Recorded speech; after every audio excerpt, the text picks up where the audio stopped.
एक दिन की बात है। आरोही सुबह पार्क में टहलते हुए जा रही थी। तभी उसने एक रोती हुई बच्ची मिली। आरोही ने उससे रोने का कारण पूछा तो लड़की ने बताया कि वह जिस गुड़िया से खेल रही थी वह इसी पार्क में कहीं खो गई है। आरोही ने उस बच्ची को उसकी गुड़िया ढूंढ लाने को आश्वासन दिया, जिसके वह बच्ची चुप हो गई। आरोही ने गुड़िया ढूंढने के लिए समय मांगी और फिर दूसरे दिन गुड़िया लाने का वादा करके वहां से चली गई।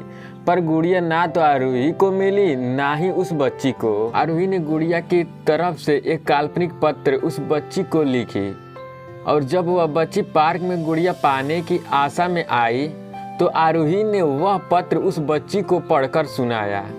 पत्र इस प्रकार था, कृपया रोना मत, मैं समय समय पर उस गुड़िया के बारे में तुम्हें लिखती रहूंगी, बस तुम रोना मत। अब आरोही रोज उस खोई हुई गुड़िया की तरफ से काल्पनिक पत्र लिखने लगी और लगभग रोज ही उस बच्ची को पढ़कर सुनाती, जो कि यात्रा का काल्पनिक वर्णन हुआ करता था। आरोही ने इस काल्पनिक लेकिन रोचक वर्णन ने उस बच्ची को रोने नहीं दिया। वह खुशी खुशी अपनी गुड़िया के घुमकड़ी के किस्से सुनाने लगी। अब वह खुश रहने लगी। एक दिन जब काफ़ी कहानियाँ हो गई तो आरोही ने एक दूसरे गुड़िया उस बच्ची को ला कर दी।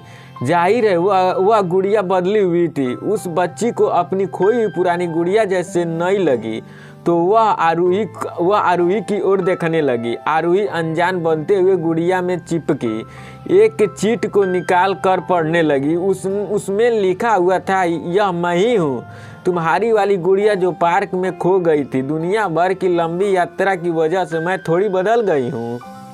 बच्ची को इस गुड़िया और आरोही का पर विश्वास हो गया। वह गुड़िया लेकर घर चली गई।